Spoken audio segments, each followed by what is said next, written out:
إن الحمد لله نحمده ونستعينه ونستغفره ونعوذ بالله من شرور أنفسنا وسيئات أعمالنا من يهده الله فلا مضل له ومن يضلل فلا هادي له أشهد أن لا إله إلا الله وحده لا شريك له وأشهد أن نبينا محمدا عبده ورسوله فصلوات الله وسلامه عليه وعلى آله وصحبه ومن تبعهم بإحسان إلى يوم الدين أما بعد أفالندرojmë Allahun e lartësuar, e lavdërojmë dhe madhërojmë atë, e njërkohësisht e lutim që të na ruaj dhe të na mbrojë nga veset dhe mëkatet tona. Atë që Allahu e udhëzoi në rrugën e drejtë, askush nuk mund ta humbë prej saj përveç tij, dhe atë që Allahu e humbi nga rruga e drejtë, askush nuk ka mundësi ta udhëzojë në të përveç tij. Dëshmoj se nuk ka të adhuruar me të drejtë përveç Allahut. Pra ai është i vetmi i cili meriton të gjitha adhurimet, përgjërimet dhe nënshtrimet tona. Kjo për faktin se ai nuk ka ortak dhe as ndihmëtar.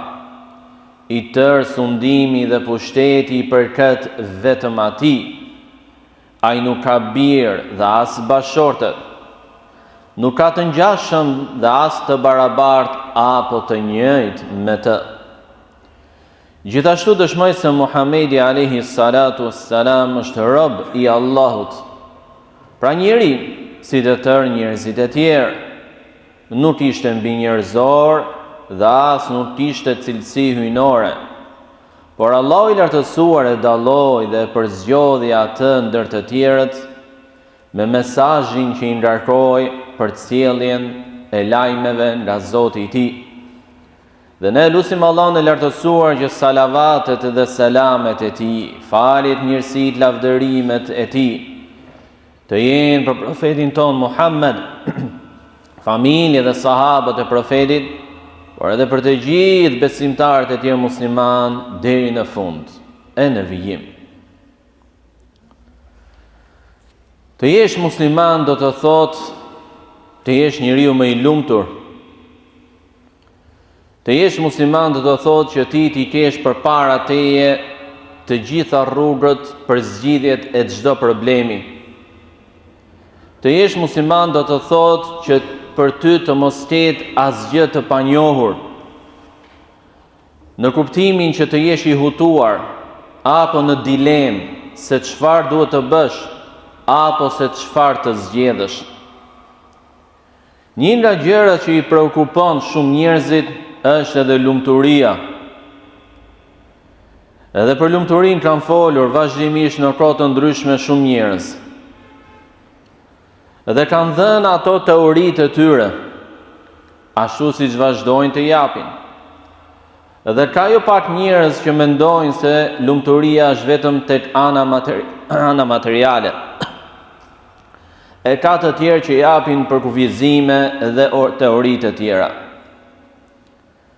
Por për ne si musliman, kjo gjë e rëndësishme është e ditur, është e thjeshtë për ta njohur. Thot Allahu i lartësuar në Kur'an: وَمَنْ يَعْمَلْ مِنَ الصَّالِحَاتِ مِنْ ذَكَرٍ أَوْ أُنْثَى فَمَنْ يَعْمَلْ مِنَ الصَّالِحَاتِ مِنْ ذَكَرٍ أَوْ أُنْثَى وَهُوَ مُؤْمِنٌ فَلَنُحْيِيَنَّهُ حَيَاةً طَيِّبَةً. Ai i cili bën vepra të mira, qoftë mashkull apo femër, dhe është besimtar, ne do t'i japim jetë të mirë, të kënaqshme, të këndshme, të lumtur. Pra ka dy detaje me të cilat arrihet lumturia në jetë. Dhe në asnjërin prej tyre nuk është as pasuria dhe as shëndeti, por cila besimi tek Allahu në mënyrën e saktë, të drejtë, dhe adhurimi i tij, veprat e mira. Gjë që do të thotë se lumturinë mund ta arrijë edhe i sëmuri, jo vetëm ai që është i shëndetshëm. Gjë që do të thotë se lumturinë mund ta arrijë edhe i varfri, jo vetëm ai që është i pasur. Tregon një dietar historitë të cilën e kemi dëgjuar nga goja e tij. Thot, shkova për një vizitë tek një i sëmur. Dhe cila ishte sëmundja e tij? 11 vjet i paralizuar dhe i shtrirë në shtrat. Lëvizte vetëm grojën dhe syt. Por nga biseda me të, ajo gjë që më çuditi më shumë se sëmundja e tij ishte fakti se ai e ndjente veten aq të lumtur, sa që betoi me Allahun për këtë, thoshte, wallahi s'ka njeri më të lumtur se mund këtë botë. E di, thoshte, nuk ka njeri më të lumtur. Nga ajo që kishte në zemrën e tij. Cila ishte? Mendimi i mirë për Allahun. Durimi. Allahu ma dhër të sprovë sepse do hajrin për mua, që të më falen gjunahe, që të më ngrihen gradat të larta tek ai. Thot profeti alayhi salatu wassalam, kur Allahu dëshiron për një rob të tij t'i japi grada të larta në xhennet, por ky njeri nuk po bën diçka të madhe nga veprat e mira që ta arrijë atë grad, Allahu e sprovon në trupin e tij, apo në familjen e tij, apo në gjërat e tjera të dashura dhe të shtrenjta për të. Dhe lumturia nuk është as tek pasuria. Profeti Muhammed alayhi salatu wassalam, më i varfri në mesin e shokëve të tij, por ishte më i lumturi prej tyre. Pse? Nga ajo që kishte në zemrën e tij.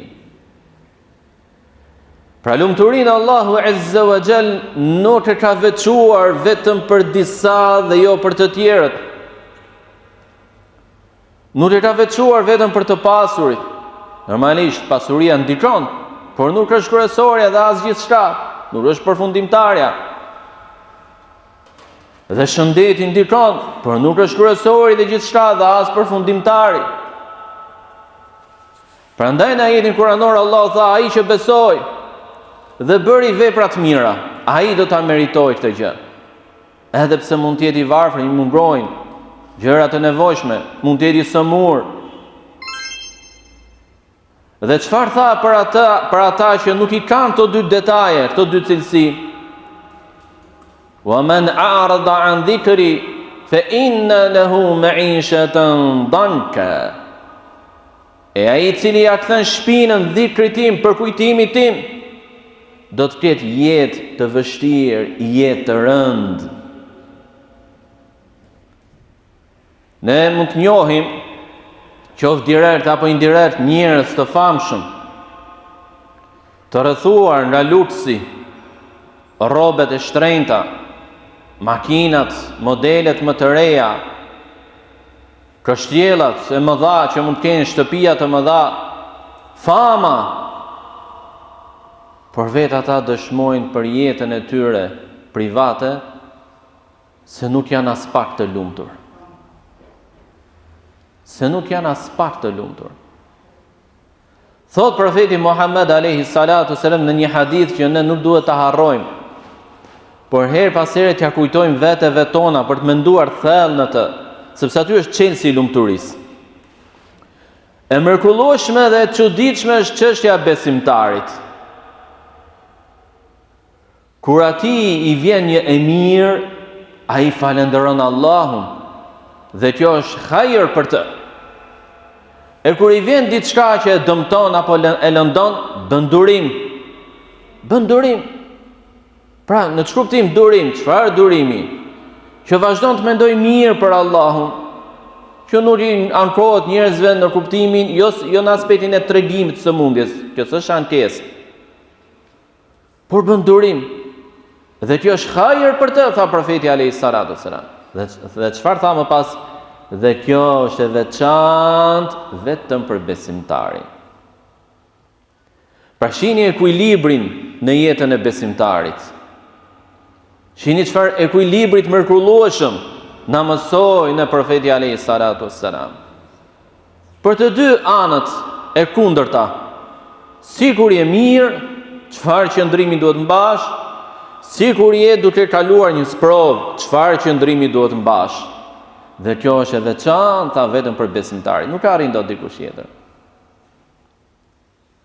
Sepse besimtari kur i vjen e rënda, e vështira, i humbi njerëz të afërm, dështon në një biznes e tjerë, po përjeton një sëmundje të rëndë, alhamdulillah.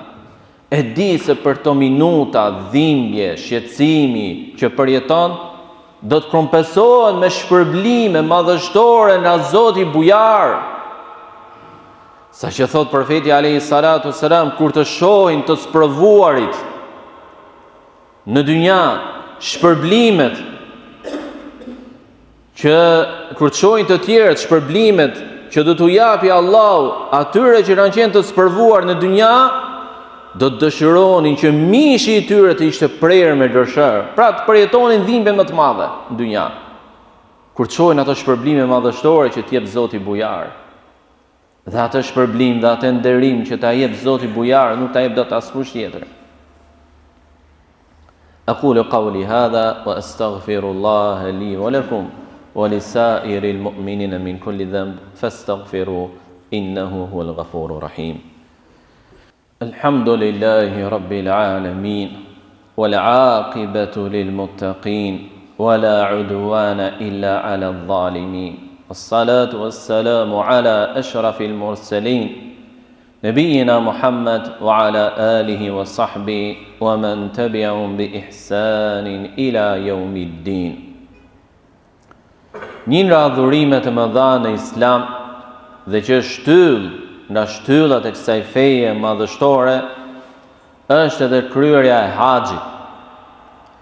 Haxhi është detyrë për çdo musliman të partë një herë në vit, për atë që ka mundësi në bazë të disa kushteve, për çdo musliman dhe muslimane.